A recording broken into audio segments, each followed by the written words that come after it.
क्या आप पानी खड़े होकर पीते हैं?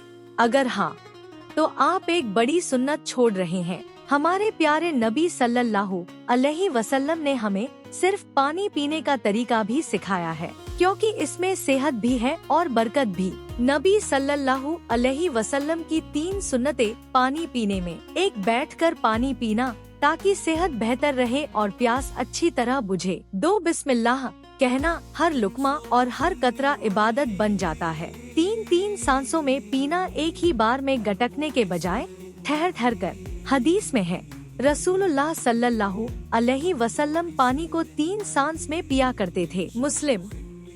जरा सोचिए, इतना छोटा सा अमल और इतना बड़ा अज्र।